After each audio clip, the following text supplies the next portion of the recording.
another draft.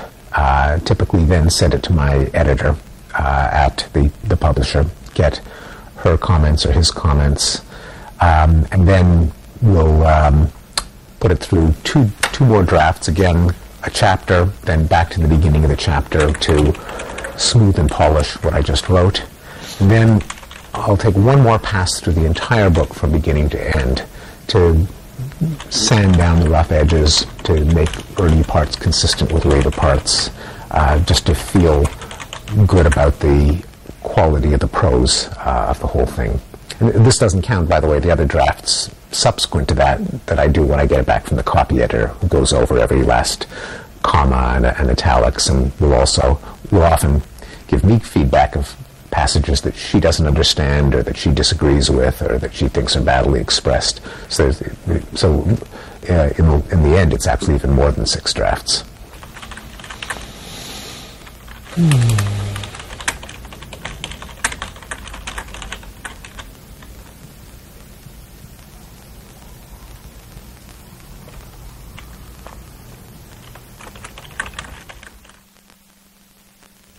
And we're back with Steven Pinker, cognitive scientist, author of many books. Let's talk a little bit about you, where you grew up. Montreal, Quebec. And how did your family get there? My grandparents came from Eastern Europe. Mm-hmm. They were Jewish immigrants. They came to Canada in the 1920s. 2 of my grandparents came from Krasnostów, Poland, in the eastern part of Poland, which I actually went back to visit with my parents and my wife, Rebecca, 3 years ago. So I sort of went to the ancestral Pinker homeland. My mother's parents came respectively from Warsaw and from Moldova, Chisinau, Moldova. They came to Canada in the 1920s, I suspect because the immigration laws changed in 1924 in the United States. And Canada was kind of the closest you could get to New York when they wouldn't let Jews into New York anymore. So where did you go to school? I went to school I went to elementary and high school in the English-speaking segment of Montreal. Mm-hmm. Montreal was pretty linguistically segregated when I grew up, which is why, to my shame, I'm not bilingual in English and French. Then I left for graduate school in 1976 after having gotten my bachelor's degree from McGill University in Montreal. So at the age of 22, I moved to the Boston area, and I've pretty much lived there ever since, except for a couple of years in California. Do you have Canadian citizenry or American? I have. I became an American citizen about 14 years ago. I couldn't stand not being able to vote.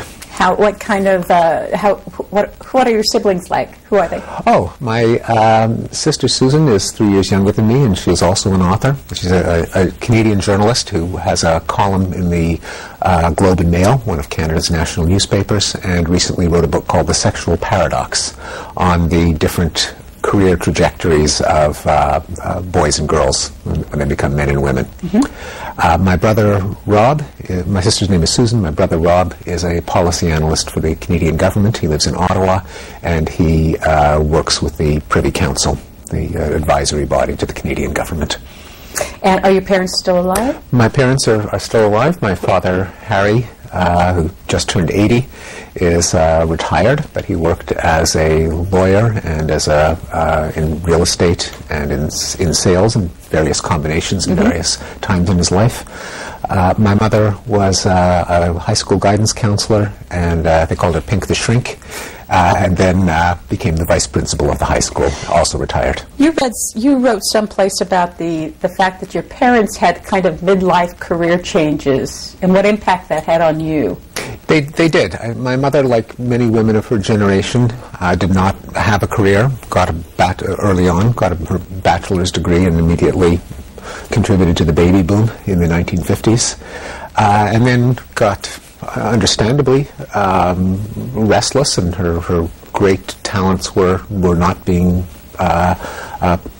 put to use, and explored her options, and in the 1970s went back, got a master's degree, and then a job as a guidance counselor. But was always intellectually voracious, read, was fantastically informed, much engaged in not just current events, but abstract intellectual ideas, philosophy, science, probably, if she'd been born in another generation, she would also have been a writer or a scholar. But as it is, she was a very much beloved vice principal and guidance counselor. In fact, all over the world I give talks, and people come up to me, and they were students of former students of Pink the Shrink, and later Pink the vice principal.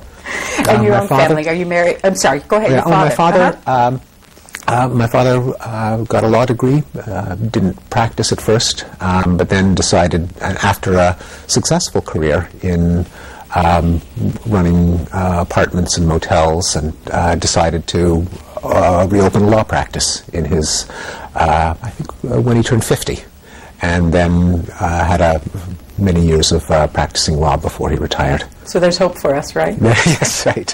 And your own family? I am married to yet another writer, Rebecca Goldstein, who is a novelist and a philosopher, who's written 6 books of fiction and 2 nonfiction books, one of them on a biography of Baruch Spinoza, the great philosopher, another of Kurt Gödel, the brilliant mathematician. And I have 2 stepdaughters. Yael, yet another writer, who's a novelist, who's Yael Goldstein-Love, whose book The Passion of Tasha Darsky just came out in paperback, and Danielle, who is a poet. Now, is writing genetic? Well, I mean, verbal skill probably does have a partly heritable basis, but that would not be enough to predict that a writer would necessarily have a child who's a writer or inclined towards writing. But yeah, I think a facility with language does have a heritable basis. If people go to your website, they can find your photography. When did you get interested in photography, and is there any kind of combination of what you do in terms of your research in language and photography? Not as much in language. I've enjoyed photography since I was a child, but first really became serious in it about 14 years ago. There's more of a connection in my interest in visual cognition, in how do we perceive depth and color and shape and form. What does a change in perspective do to our experience in a scene? And in fact, my PhD thesis was not on language, but on imagery for three-dimensional scenes. Photography also has some connection to human evolution, because there are some scenes that we find more attractive than others. I remember as a child getting my first book on how-to guide on photography. It was published by Kodak, and I was intrigued by something that they mentioned in this book. They said that in Kodak labs, which at the time, way before digital, people would send their negatives to Kodak and their prints would come back in the mail. And they said that of the shots that they process, most of them fell into a small number of categories. I think they said that photographs with bodies of water were more than half of the snapshots they got. There were also babies and family members, animals, and scenes of mountains, trees, flowers, sunsets. Now that says something, given that there isn't anything, you can't eat a sunset, you can't eat a flower. Why should these be visually fascinating to us? And I think it ties in part to the kind of ecosystem that humans are adapted to, namely with bodies of water, with greenery, with trees, with fruit, with flowers. If you're an ancestral human and you're wandering the landscape and you have a choice of places to live, if you live in that one, that augurs best for your health and well-being, and I think that's reflected in our visual tastes. That's kind of intellectualizing a hobby, maybe a bit too much. But you do a lot of nature photography. I do nature photography. Nature is my favorite subject to photograph, yeah. So back to your work, and I have this email from David Alminger in Dallas, Texas. He says he's currently reading The Blank Slate, and that you address the issue of violence there. He says, as a counselor who has worked with court-ordered offenders over 10 years, I'm constantly thinking about the root cause of violence in our society. Could you please expound on the issue, and how has the concept of violence evolved over centuries, and can this understanding help us in the reduction of violence among humans? Oh, what a great question, because it's the topic of my next book, that very question. Violence obviously is a complex phenomenon. There isn't one cause of violence. People are violent for a number of reasons. One of them is just sheer